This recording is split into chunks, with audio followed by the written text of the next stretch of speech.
Oh no, I pressed the button. There you go. Ladies and gentlemen, welcome back to the Forensic Focus podcast, where Desi and I demonstrate our professional levels and skills by arguing over who's going to press the record button before we even start. It's been a hot minute since we... There's one of my children's phrases, a hot minute. And if they listen back to this, which they tell me they occasionally do, they will be absolutely creasing up with laughter at this. But anyway, it's been a little while since we've been on. Life has been interesting for everybody present in this call. I've moved house. Desi has some exciting news, which he may or may not share on this podcast, but it is exciting news for those of us that know him. And Rob apparently has dominated the world, taken over, written 15 books, published. He's on the new bestseller. Actually, I jest slightly, but your Amazon rankings were very impressive. I saw. We can come back to that. So we welcome back Mr. Rob Fried to the channel. Nominally because he's published a new book, but also because we haven't talked to him for ages, and loads of stuff seems to have happened in the interim. So, Rob, I mean, how you doing? Let's start with that. All good? Doing really good. I'm glad to be here at this early hour for me, but you guys always do this for me, so I figure, why not give it back? So I'm up at the crack of dawn and ready to go here, but doing really good. I have a lot going on, keeping a very busy schedule these days, but everything is going really good. I can't complain, and it's just keep doing my thing every day, and happy to join you guys again. Feels like felt like a month ago that we were talking to you about your other book, and I'm sure it's been much longer. I can't even remember how long it's been, and it always feels like that whenever we catch up with you, that it's like an old friend that we're catching up with. Even though have you ever met Rob in person, Si? No. Okay, no. So neither of us have met Rob in person. No, I've only met you in person. Yeah, exactly. We're all spread out over the world, but it just feels so good to come back and chat all the time. And I think it only felt like yesterday that I was seeing all those posts of people posting your book on LinkedIn where they were reading it all around the world, which was really cool to see. So, actually, it's funny. It's funny you should say that, because I remember I posted a copy of a photo of Rob's book last year, and it was down in Portsmouth, and it was behind Nelson's flagship. And he's going to forget the name and embarrass himself about his victory. Is it HMS Victory? Anyway. And I sent that out. And actually, that was at a conference, an annual conference that I'm going to next week. So in terms it's not down in Portsmouth this year, but that's the Leica Geosystems conference. It's up near Warwick this year. But yeah, so it is almost exactly a year since that book was. That's crazy. Published. How fast that's come around. Don't hold me to another book though for the next year. I'm trying to pace myself. That's it. One book a year is good. I mean, that's Stephen King levels of writing. I was thinking the same thing. I was like, Rob Fried's like the digital forensics equivalent of Stephen King. Just pumping out a book every year. Yeah.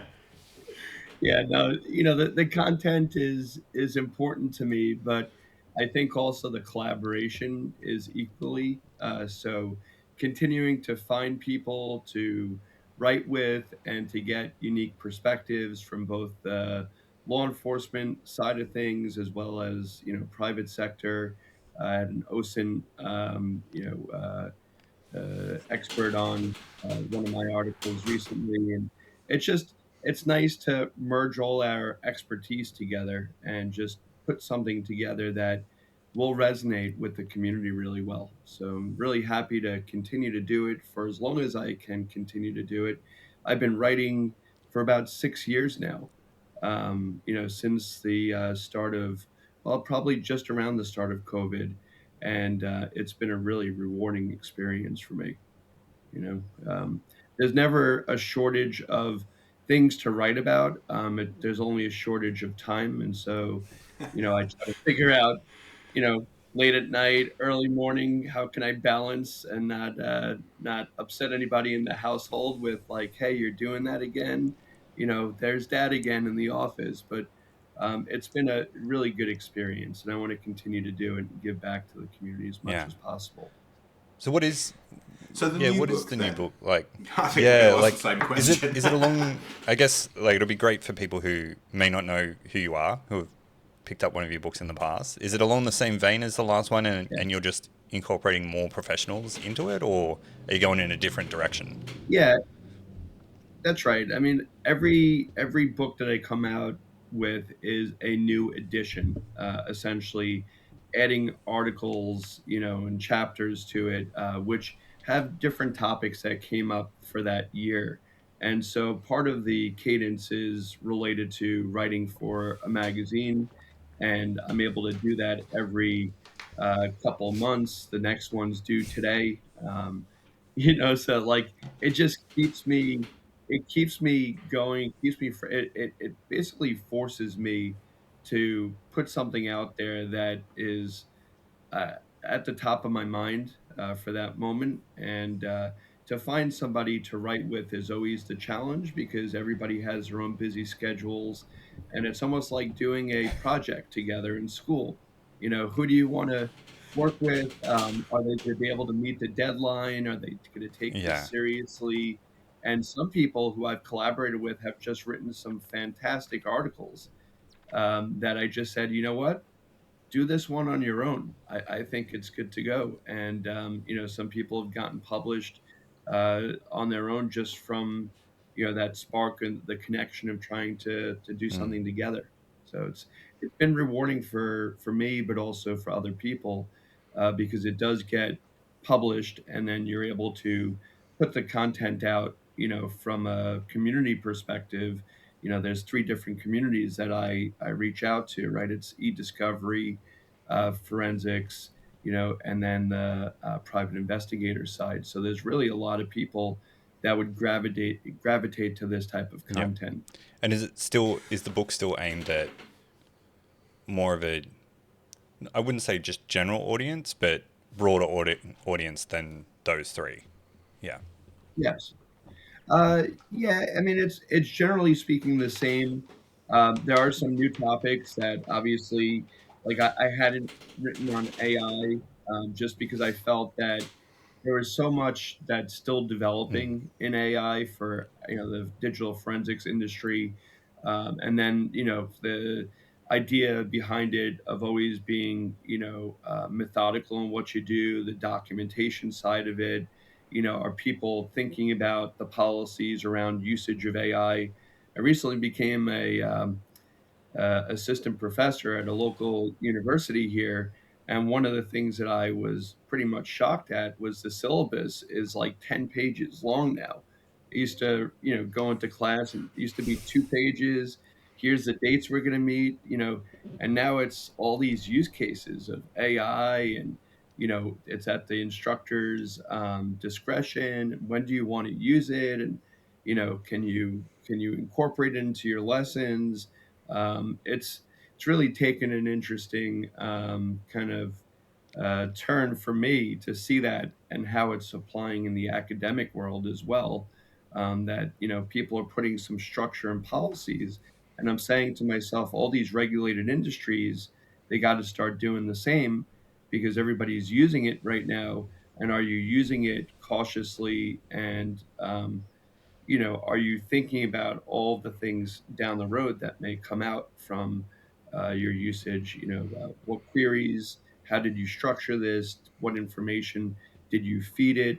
All these things that are fascinating to Mm-hmm. think about right now. Yeah. I have yet to enjoy the experience of teaching in this new AI era to that extent. I did a course recently and gave a course or helped out on a course recently, which was supposed to largely focused around AI, and I think you're right. I think it's the one of the interesting issues at the moment I'm finding is the plethora of tools that are available. It's Yes. like theoretically Copilot is certified for UK government use, which to a certain extent I find deeply terrifying. But so there's that, but then there's ChatGPT and there's Claude, and I was a ChatGPT guy, purely because that was the one that I'd started on, and therefore, but I've recently switched to Claude, and it writes way better code. I had no idea that there was such a disparity between two theoretically, peer level products, and it's astonishing. And that's, I mean, these are just the two well known ones. Before you start getting down into the nitty gritty of the other things that are available out there in the world. So yeah. It's almost like the streaming services, right? You had Netflix, now you have all these other ones. It's almost like pick your flavor for the month or whatever but each one carries its own Hmm. subscription, and you got to figure out how it talks, back to you, how it resonates also with where you're coming from. The one that I've used more than anything lately is Notebook LM, which basically takes all my content and creates sound bites for me, of two people talking together and putting some really interesting perspective to the material that I've created. Mm. I don't think anybody wants to hear my voice for so long that, like, hey, let's kind of get this conversation going. And I sit there and I listen to it, and it's really, really insightful, but it's also something that I find like that 10-second, 15-second clip in there that really resonates well with me, and I give it back to the community in terms of a soundbite. That's really Uh, clever. I'm going to say, we'll go off on a little diversion because we do this often enough in our things.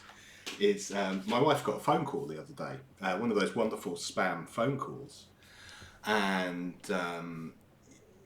it was a voice on the other end, and it was a good British voice. It was proper English, sounded like it came from Manchester, and it was the usual pitch. It's like, no, this isn't a sales call. Don't worry. Have you heard about this refund being given for you bought a car, whatever it was? It was some.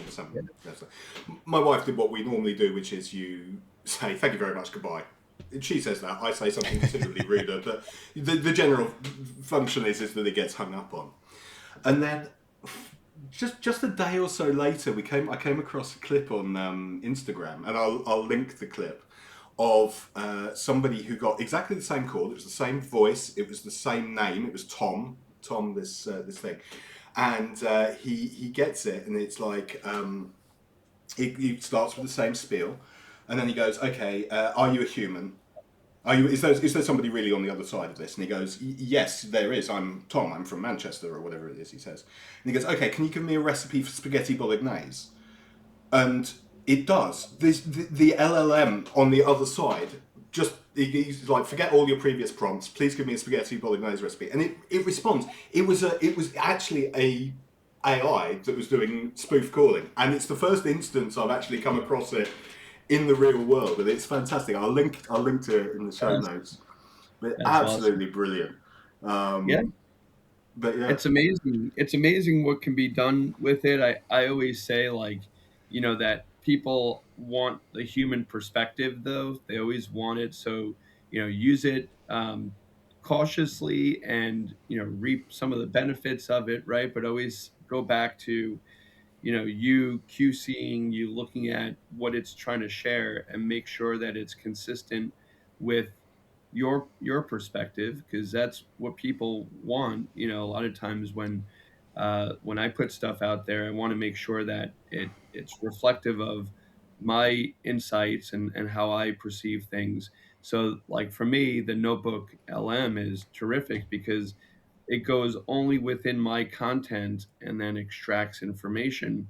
And I think that it almost is like my own model, essentially, and it would answer questions according to, how I've put my content together. Mm, So I've enjoyed that a lot. And like I said, the book is interesting because it builds every year on about six different things that I've written about or I've thought about that year, and then there's other content that I'm exploring now with these sound bites. I even did a poster over the last couple months too, where I put a lot of my perspective into content that would somebody would want to display in a lab, because it's things that you don't think about like every day. You have to be reminded sometimes of everything that's important, right? Being able to take a step back and looking at documentation, thinking about, how, Locard's exchange theory. I always think about that, like the digital traces, right, between everybody. Don't forget that there is going to be a trace, like there's always a possible trace. Even if somebody deletes something, you can still look at those footprints, right? So just keeps me a little bit grounded, and it's gotten really good reviews as well. And I hope that a lot of this content just resonates with people to say that I'm taking the time to do it from my own brain, trying to put information together, and hopefully it helps somebody down the road somehow, in their day to Yeah. day. I think like the new topics that you're including all the time for people that are coming across it help just reinforce new ideas or bring about new ideas in people. Yeah, AI being a prime example. So this year, a huge target you see across a lot of cybersecurity vendors, just across the board, is AI yeah, security. And the question around, is it human versus automated activity? Because a lot of the time it's, what did the person put into the prompts? Like a just good example for the yeah, listeners could be someone tries to build an app. That app or the AI agent goes out and downloads a piece of software to try and build the app, which is vulnerable, and then the organization gets attacked.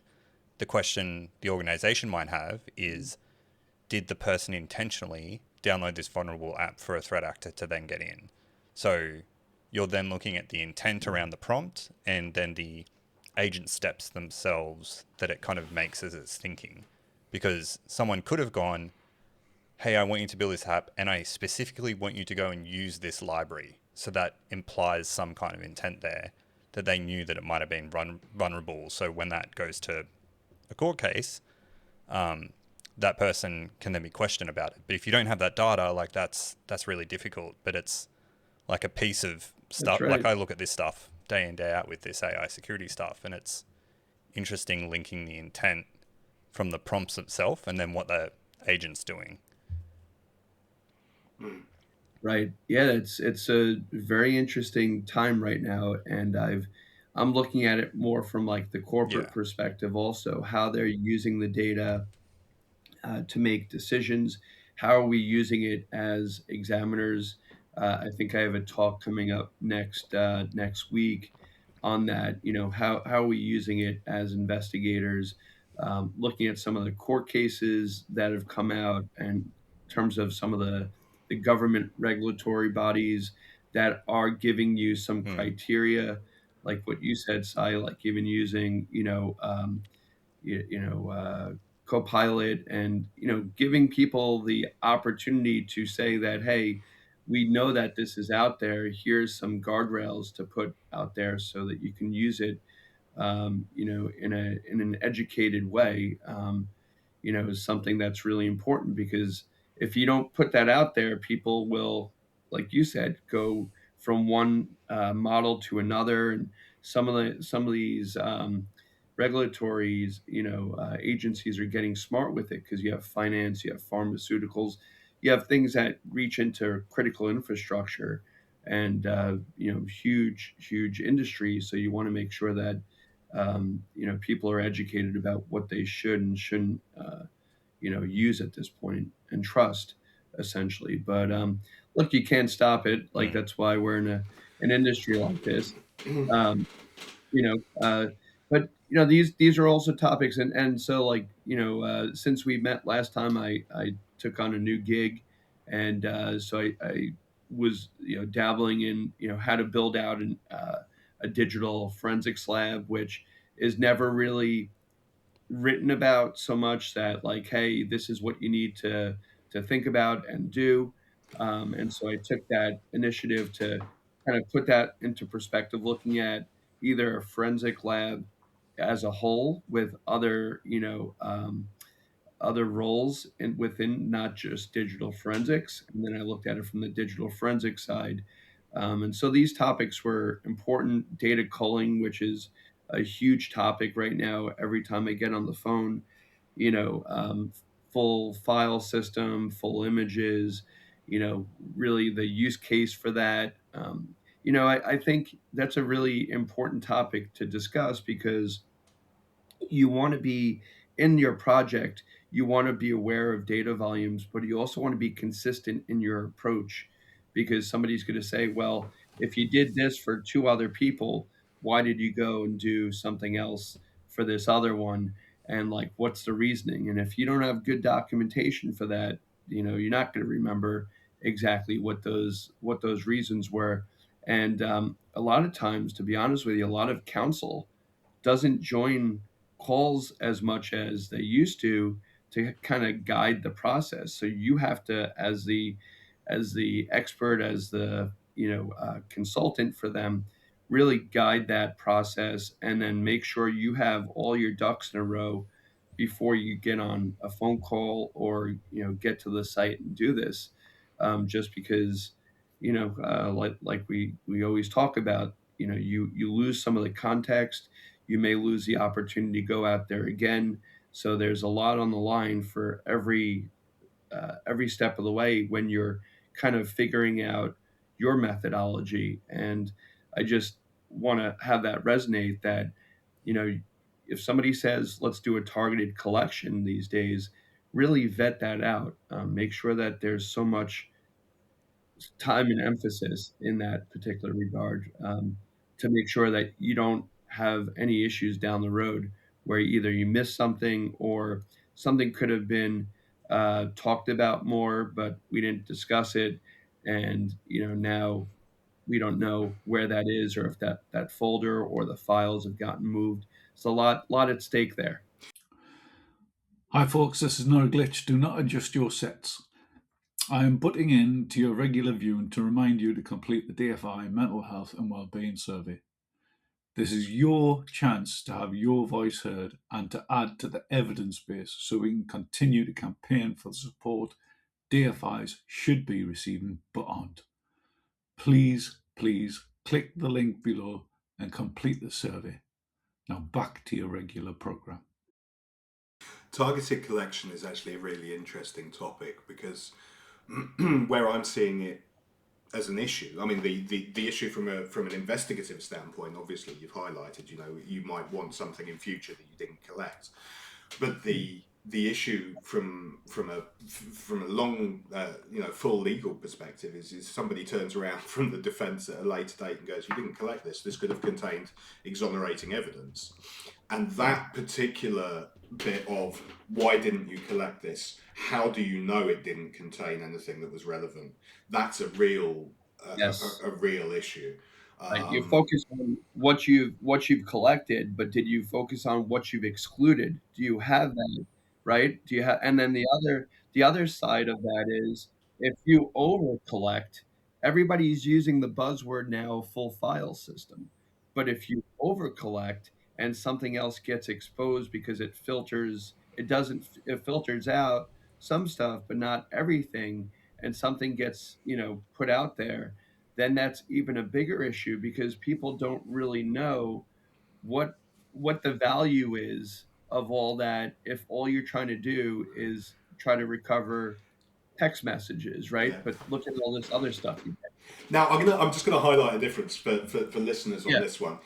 This is a big difference between UK, Australian, and American law, where we can collect everything, and if we find something more, great. We've got more. You guys, you have very targeted scopes of allowed, investigation, don't you? So, and if you step outside that, it suddenly becomes non-admissible material. That's my understanding. Yeah. Well, I look at it also with like GDPR. Everybody always thinks about, the personal privacy aspects of it, but I think the targeted approach is more along the lines of the data volumes, how much is going to need to be reviewed, and also people, giving out privileged information, and doctors, in their contacts and family members and exposure of that type of information that has nothing to do with the particular case at hand. But then when you think about how all this stuff is stored and people wanting to get deleted stuff out, now you need that and more.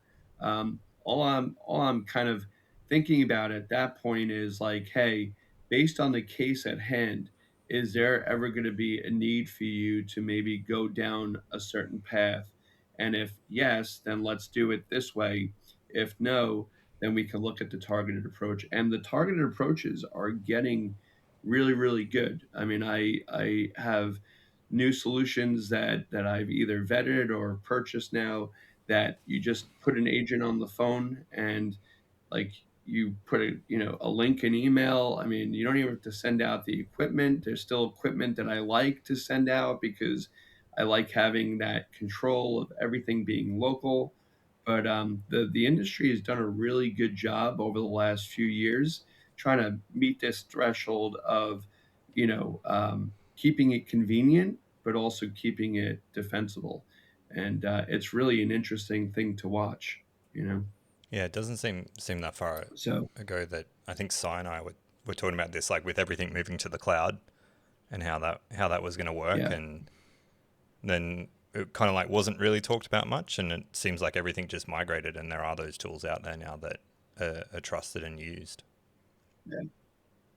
There are some people Mm. who push back a little bit on that, but I think everybody knows that the efficiency of being able to send things directly into the cloud in terms of not having physical hardware as much, is appealing. But then you have the people who are really security or privacy focused. And I mean, I had one person that wanted to throw something into a fire pit after we were done because they don't want any traces of things. And it's just that's the extreme of what's going on with this. Like your data is out Yeah. there, right? And does it like need to be out in the cloud or can you keep it local? So I always think it's a healthy conversation anyway. From a cost perspective, it's about the same thing, to be honest with you, in terms of sending out a kid, sending somebody out obviously involves travel, but there's a lot of advantages to doing this stuff remotely. And, as long as everybody understands some of the nuances, like, and I always talk about this. Like, I remember going into offices all the time, and people used to hand their devices, and you didn't really have to deal with the whole kind of personality slash environment. Now you're having to do that over the phone. People are kind of iffy on whether or not they want to do. I'll never forget it. I was on the phone once, and she's like, "Oh, I got to go make lunch for my kids." That actually turned into a whole conversation instead with her lawyer. She came back and says, "We're pulling the plug on this." Click, and it's like, all right, we'll see you another time. But like that's I just think the way it goes. I mean, this it's is probably a amazing. good opportunity if you go and hire Tom from Manchester to help you be the interaction with getting these collections done. Yes, yes, yeah. That's exactly right. I think the soft skills definitely comes into it, but the technology's got to be really good, right? Because if you are so reliant on SaaS-based technology, cloud-based technology, and it doesn't kind of allow you to pivot really quickly, especially if you're not sending anything out, that 2 minutes of you trying to figure out next steps is like Yeah. an eternity, not only for you, but for the person on the other end. And you just got to have a plan B in Yeah. place at all times, It's right? always interesting. Um, so we're all technical users here.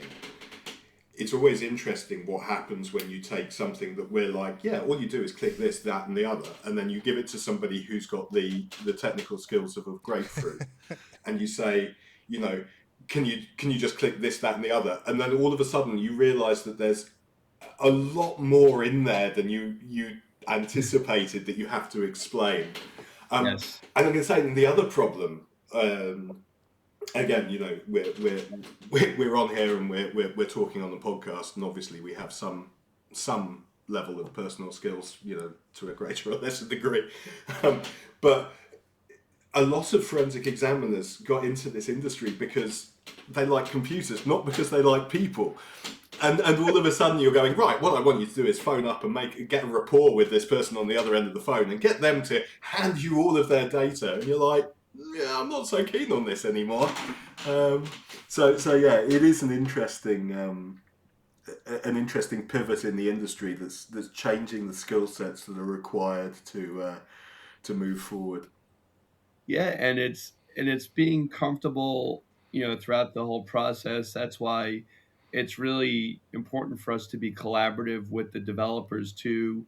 What should be on the screen, what shouldn't be on the screen, to allow everybody to just do their thing and be comfortable. You got to have a level of trust. What's really interesting though, like for me to go out on site, I'm the one that has to prep and do all the, make sure I have all the cables and everything else.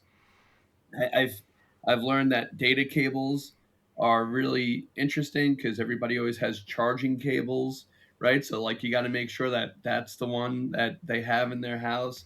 Then you send out forms of, how to prep the phone beforehand, and half the time those forms aren't even looked at. So it's like you just have to buy some of that time, buffer your time well, and really approach it with, hey, whatever we're going to do together right now, I'm here to guide you through that process.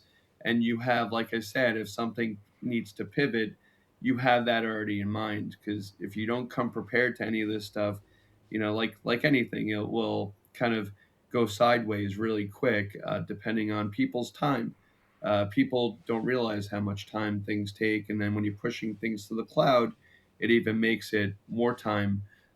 So there's just a lot involved, but it's an exciting time to be in the industry, with all these things. Kind of, like it keeps it interesting, it keeps it busy, and it keeps me on my toes. And I like that energy of coming into my day and kind of having to work through different methods, and being able to pivot from a sales type of call to scoping, to even a technical call. I just really enjoy that, and then being part of other industries too, where going out to PI organizations. I just became a VP of the Society of Professional Investigators, so giving back to that community. There's just a lot that I enjoy giving back, and just connecting everybody together. And it's an interesting week. And during the weekend, I try to relax as much as possible without writing Yeah. as much. Let's say you try to relax by writing a book. Yeah, this is a good way to get it out of your system. It's like, Yeah, so it's the ultimate edition. So I don't know what the next one's going to be called, but I think you did challenge me, Desi, well, the thing on the is you just got to bump the version number up, isn't it? So it just becomes version 3.0. It's easy. You right. sorted that by putting a version number in the cover. I think that's genius. Yeah, so it's a labor of love. I'll continue to put content out there. Right now, a lot of my focus is on building up my practice, for the org that I just joined. A great group of people. They never had forensics in house. They've been e-discovery for 20 years, and they approached me about the opportunity. And I said, I love building. I love building, and I love putting workflows together, bringing people together. So I've really assembled a great group of people, to help me at this point, and it's been really rewarding. So work is really enjoyable to me every day, and kind of my decompression sometimes is just to write, sometimes about what I have had to encounter that day, why it's important, and how I can look at it from a different perspective, because not everything goes Mm. smoothly all the time, right? So you have those challenging conversations either internally or with clients, and that's the beauty of it. Like nothing, my wife's in the medical field, so it's like everything with her is like, people live and die all the time where she works, and it's like take a step back, appreciate, what we've been challenged to do, and be truthful about things, and don't overpromise. Keep within deadlines. If you say you're going to do something, do it at that time, and really just be asked once, and keep on top of your work, and you'll be very successful. I mean, I think part of the reason why I went into the academics after so many years in the industry is because I was hiring a lot of people, from the new generation coming out of school, and I saw some of the kind of knowledge gaps, and also some of the things that are important to focus. And I bring in so many real world examples of how important it is, and why it's important, and to see, just some of the questions that I'm able to pose and the responses that I get, and linking kind of the theory, the course material to real world has been a really interesting experience. I really encourage those that are in the industry for a long time already, or just being able to feel like, hey, I feel like this is something I want to do, pursue it, because so many colleges need, and universities need, to see what the experience that you bring into the classroom is. And some of the stuff, I have to teach, like I'm teaching Mac file system tonight, and I don't dive into that, it's from such a technical perspective every day, but I've been on the stand with Mac cases to appreciate like what the difference is between, Windows and Mac. And I can really say to them, like, you need to really understand that you're going to be given something that's a little bit of a anomaly at times to your daily usage, right? But you have to learn about it, because you're in a profession that's constantly changing. And if you want to stay current and fresh but also marketable, you really have to continue to educate yourself. So that's why I do it. And I just took on a volunteer role to be on the university's senate for the adjunct faculty. So I was on there doing polling for the faculty policies yesterday. So it opens up so many interesting doors when you explore something, and you just go with it. So I don't know how you have all the time for this, Rob. I think I've been in my mind been trying to think like, okay, he's doing this, he's writing a book, he's decompressing by writing as well, he's like teaching. Like I honestly don't know how you're fitting it all in, but well done. Sits on three Yeah. different boards, So which unit? So you're yeah, an assistant. You're an assistant professor or yeah, assistant professor. assistant, yeah, And where? Where is this? at Hofstra, and then I'm also on the not board, but I'm a fellow at Dr. Henry Lee's Institute, Yeah. which we're going to have our symposium again this year, which I'm really super excited about. I locked in some great speakers so far. It's still coming together. So I do that. I also help the university with their program, their master's in investigation. Like I said, I help run SPY with my good friend, fellow PI, Mike Graziano, here out of New York.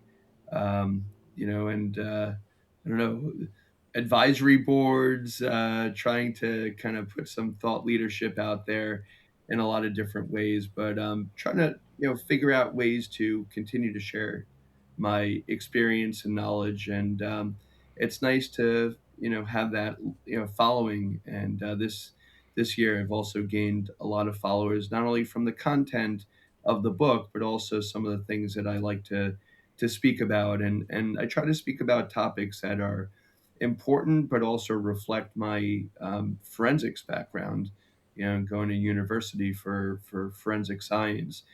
So I keep a really strong connection there, and also the law enforcement. I was just went to a cigar smoking event with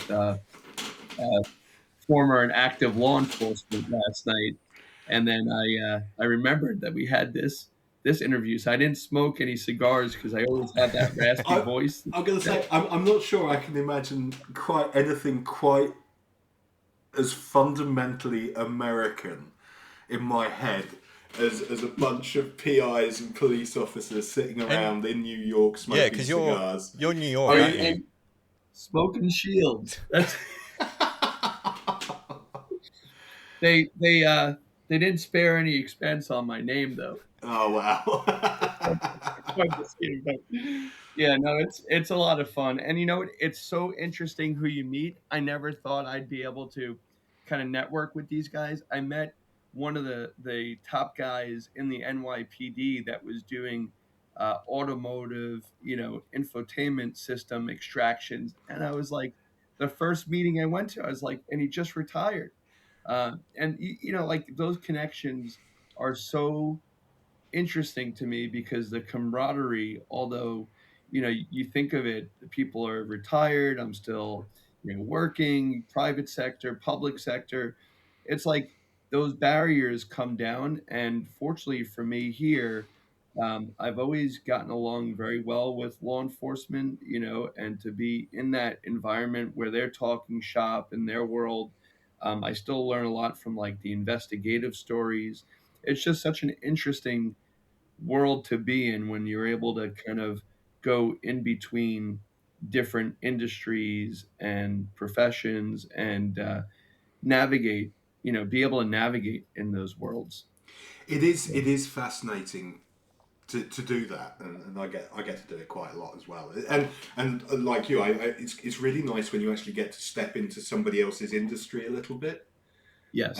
So the conference I'm going to next week is the Leica Geosystems one, and we will, just for reference, we will get them on the podcast sooner or later. I've spoken about them more than once, but Nice. they actually make LiDAR systems for doing road traffic collision and scene reconstruction stuff. So that's that area of forensics, and therefore is completely different to me and like that. But they bring together a whole bunch of people, and like you say, I learned in the last conference, I learned about what happens when you fire a 9mm pistol into an electric car battery. I learned about how people were testing for determining stab wounds on bones after they've been cremated, effectively after they've been burnt in the fire, which involved pig carcasses, knives, and was after lunch, which was probably not the best suggestion. I learnt about people knocking GPS tracking off on ships moving drugs across the Atlantic, and all of this stuff is just absolutely fascinating things. But I think at the end of the day, you come away and you think, well, how can, first of all, it's inspiring, and you come away feeling buoyed up and excited about being part of this larger industry. But you also come away and you're like, well, how can I apply what they're talking about into my world? What techniques have they brought in that I haven't seen before? What sort of stuff can we share and be useful together about? And that collaborative element is the thing that I think is going to really make a difference in the long run for the industries. Is if we start to think a little bit outside the box rather than our constrained space. And everything is digital, everything has footprints associated with it, so it's a matter of finding your niche essentially, right? Like going to these conferences, tagging along sometimes with other colleagues that may have gone before, using the opportunities that sometimes organizations give to say, hey, I'd love to go and do that too. I love giving my teams the opportunity to go out and go to these conferences because they may pick on something that is very interesting to them and then develop an expertise in it. So like these are great opportunities to bring people together. I was just out in Nashville. My company is based out of Nashville now. Was there last week for a conference for private investigators that work with law firms. Same thing. They were talking about trucks and semis that get into accidents, and the information that's gotten from those collisions. And you just look at the expertise, right? And you never know what cases come across and what industries, and so it's always good to kind of build up that connection, those networks, because they may have the information that you may need to kind of tap into for your case. And it's a great network of professionals. But that was the first conference I had gone to for that organization, and I'm so glad that I took the time to do that because otherwise I'm just on a listserv with these people. Mm-hmm. And you don't know people until you meet them in person and you see. But that passion's got to be something that those people that are coming to this conference to actually speak and put their stuff out there. I mean, that passion is so great. You can see it in what they're talking about, what they're sharing. And then when you're able to kind of reach out to them after the fact and say, hey, I know this is your expertise. You can hand something over and feel good because you can see and you witnessed kind of what they were sharing with the audience, and you're part of that group of people that was vetted into an organization. So a really rewarding experience. So going just very briefly back, I mean, obviously your own conference is still a work in progress, but have we got dates for that now already set? Uh, I usually do that in September and October. It's so interesting, as I'm sure you guys have conference seasons, right? Like, I'm trying to and right now we have a big conference in New York City, Legal Week. So and then there's another one, and so I try to figure out a time that works for everybody. But I think in the September October timeframe has always been our sweet spot, and definitely want to get you guys involved again in some capacity. It's always exciting to have people coming together for that day. And really, last year's conference, it's amazing that I can say last year already, but you was really good because we brought together a lot of people talking about AI. This year, I want to focus in on open source intelligence. Also people that deal with corporate investigations, which is a pretty hot topic right now. But just to keep that kind of cadence going, and can't believe it's in the fifth year already. I mean, it's Wow, amazing. that's It's amazing. amazing. That is amazing. Five years is Yeah, incredible. it was funny, my wife was hanging up the shirts the other day and I pulled out the 2025, right? And then underneath the 2025 was the 2024 and I was like, "What?"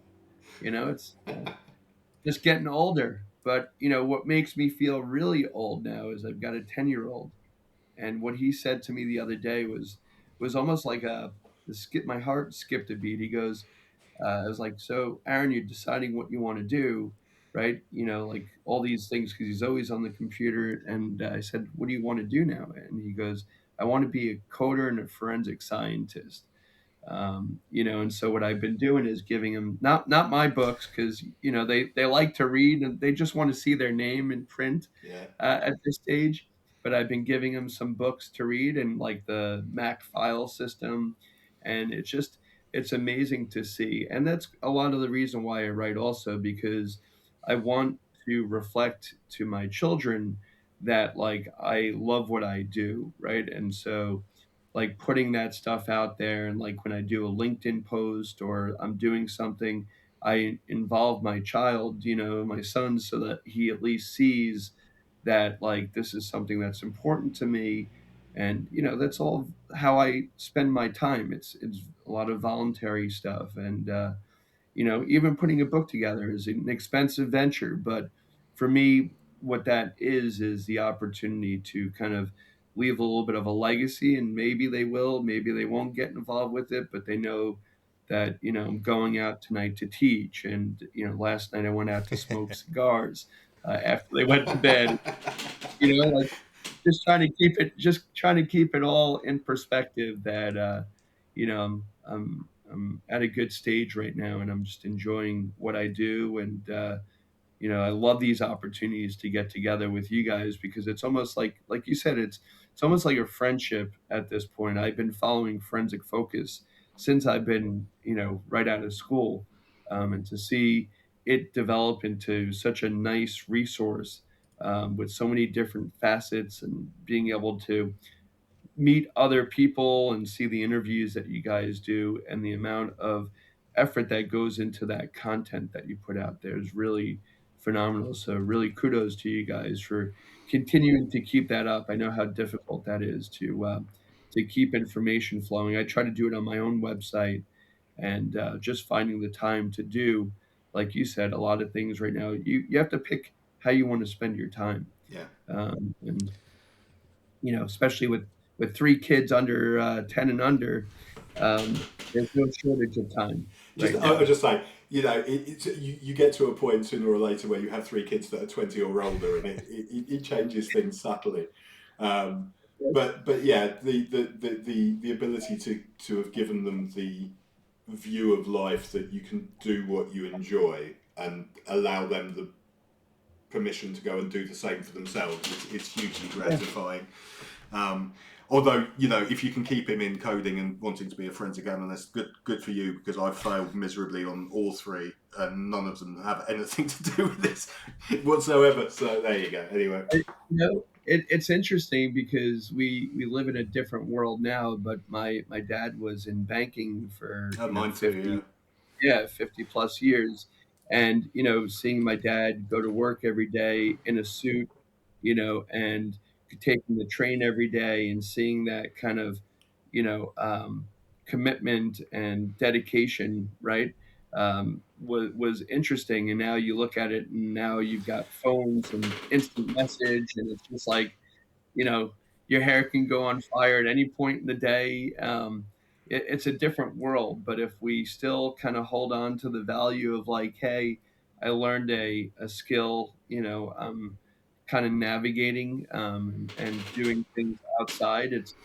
It's kind of rewarding for me to see my kids, reflect on what I put together and information that I'm sharing with them. He's amazing on the coding side of it, because he's like, look what I just did, and he's just trying to show me everything, and I'm like, all right, just make sure you don't publish that, like, yeah. a Google site. I'm like, Yeah. remember those guys I hung out with last night? They're at our front door. Yeah. So just to you say that one of my formative memories of wanting to be in IT was actually going with my father into the New York office of the bank and seeing the PDP-11s that were running the systems at the time. And that was one of the points in time where I was like, no, these computer things, they're kind of cool. I'd like to know more about them. So Yeah, I just brought up my dad last week in class, because we had his main office on like Fifth Avenue, and then we had his backup office on Sixth Avenue, right? And at that time when I was a kid, I said, like, why are we going to? He's like, oh, this is a disaster recovery site, and this was like in the late 80s, early 90s, and I was teaching about backup routines, and it's just that whole thing was a different perspective back then with different kind of formats and data. But I mean, we've been kind of developing these policies and procedures, and it's still very relevant today. So it's amazing. Like, to your point, it's like you see the evolution, but at the same time, it's like you have those memories of how technology is kind of developed, and it's interesting. And I hope we continue to see a nice evolution, but also a lot of collaboration between law enforcement and the private sector as well, so that we can continue to kind of navigate and be able to use the information that's available to us for good, and to help support the cases, the matters that we support, yeah. for clients and people in the courts. Well, I think I think we're coming to the top of the hour now, Yes. and as always, Rob. I mean, I could quite happily sit. I've given up smoking. I used to really enjoy cigars, but I would love to sit and just chat non-stop with a cigar and to keep it going. Yeah. But obviously, you've now committed to writing another book by this time next year. Version 3. We look forward to hearing about the conference Yeah. when the details become available. And in fact, please, obviously, we'd love to be involved, and let us know it all. And in fact, maybe in sort of 6 months' time, when you've got all of the details, come on, chat with us, and we can talk about who's going to be talking when they're confirmed, and what the topic is going to be, and stuff like that. We can also discuss your first draft of Absolutely. your next book in 6 months' time. So I was gonna say one of the things that I've been doing lately is coming up with some interesting swag, right? To just get the book in people's minds. So I came out with this one. I'm gonna see if I can send it to you guys. It's my Yeah. logo that is in a magnifying Oh, glass that's cool. USB, Ah, cute. and it lights up. And I kid you not, I said, "What's the difference between having a light and not having a light?" The guy goes, "One penny." And it was like, let's Wow. do this. So this thing shines blue. And then when I see you guys finally came out with my next Awesome. challenge coin. Ah. So, Now I'm starting to get a collection of that. Although I've yes. moved, so I have no idea where everything is. Yeah. But yeah, Trying to keep it all fresh. That's all. I've got Desi's challenge coin still. And what was really embarrassing for Desi was that we met in person once, and I had the challenge Oh, coin, yeah. and he didn't. So Oh, I totally forgot that. Yeah. See that? I'll definitely I'll bring a whole bunch. I've still got a bunch of my challenge coins, so I'll bring them and give you a couple, Rob, and see if you get. It's got an actual cipher Okay. challenge that still no one has solved on Oh, nice. the coin. So I spent quite a lot of time at it at the beginning, and then it's faded into obscurity. So now you've reminded me. yeah. You're still trying to solve it. Yeah. Yeah. The Yeah. hidden secret there.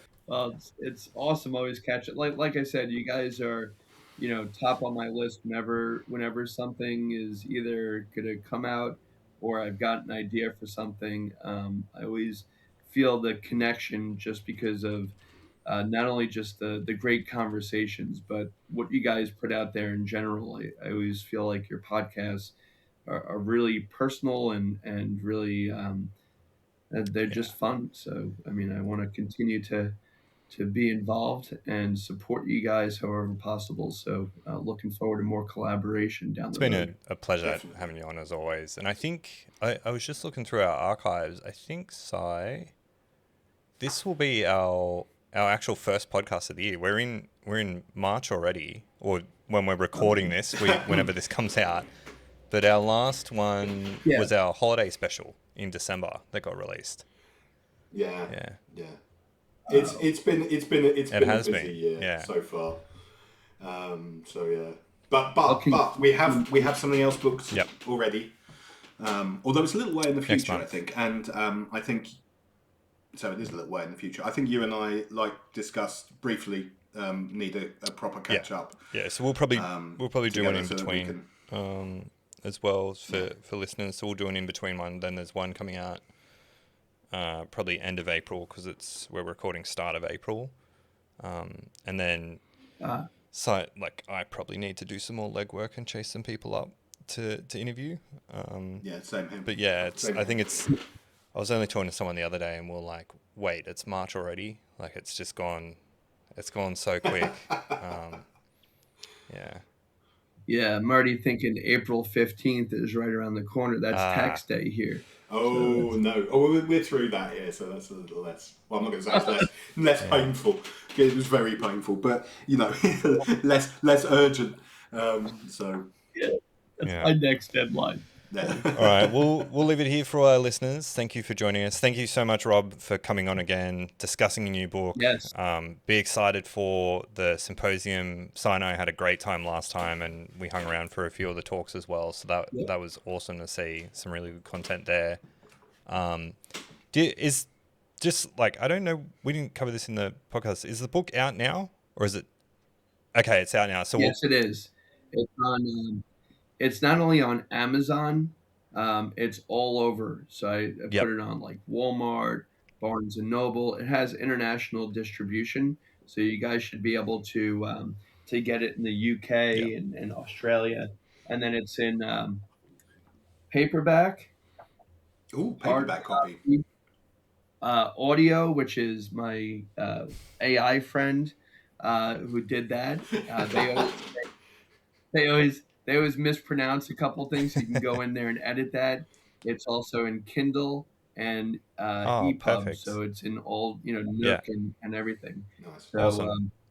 yeah, happy to give you guys copies either when I see you, or happy to ship them again like Yeah, we and did we'll last share time. all these links for everyone, so you can grab a copy Sure. if you're listening to this and you're really interested. Yeah. And we'll probably chuck in some links for some of your older books as well, if people want to go and pick Yeah. up, because they're Yeah, still definitely. really good reads, to read some of the old content, Yeah. and see what's changed. But I have on Amazon, they're shown as a oh, series of cool. 4.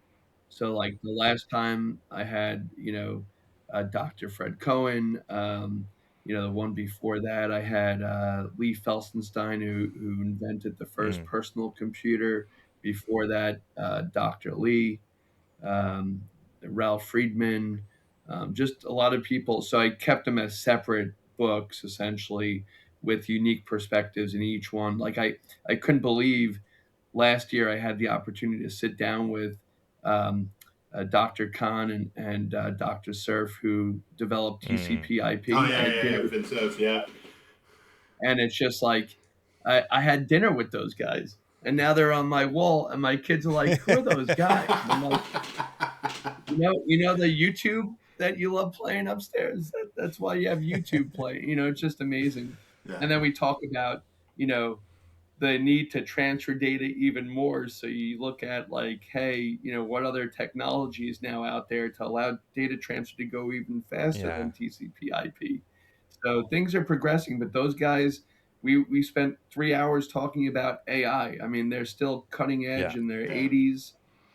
It's amazing. But when you write a book, it kind of takes you into these different arenas where you can actually have some conversations, and people want to hear about what you've written about, what your perspective is. So it's opened up a lot of doors like that. I'm yeah, extremely grateful. So question for you as an author, and Yeah. this one threw me the first time someone asked me, is how do you feel about signing copies of your book? When I see them on eBay and they're personalized, I go, wait, I remember that one. No, I think it's a connection for people to know that they've met somebody who's actually taken the time to complete. Because writing a book is difficult, but getting across the finish line is even more difficult, because you got to do a cover, you got to make sure the bleeds are good, the color is good, the distribution, and then after all that, you got to market it. So when somebody actually wants your book, you're like, sure, I'll sign that copy for you. What else do you want me to put on there? And I've gotten some interesting requests on my website that people want, like, inspirational things. I'm just so happy to give out this stuff, and that people will actually take the time to read it. But I did find used copies on eBay, and I'm just like, oh man. But like, and the thing is, I write the content so it doesn't get outdated. But it's a nice feeling. It's actually very inspirational. It makes you want to keep writing, because it's almost like you have a little bit of a mm, following. When Mm. people chase you around with your book, or asking for your book at conferences, and yeah. that's always interesting. So it's nice to have that Nice. following. Cool. Well, thanks for your time, Rob. We'll leave it there. Thanks everyone for Yes. listening. We should have done this at the top. You can grab us on our website. The video and transcript is there if you're listening on something else. We also pop up on YouTube, and then assumedly people are listening to this on their favorite podcast app. If you decide you want a different app, we're pretty much on everything as well. All the notes and links will be in the show notes on all those platforms that you can go and find stuff. And if you want to come and talk to Sinai, I'm really bad at this, but we do have a Discord server as well.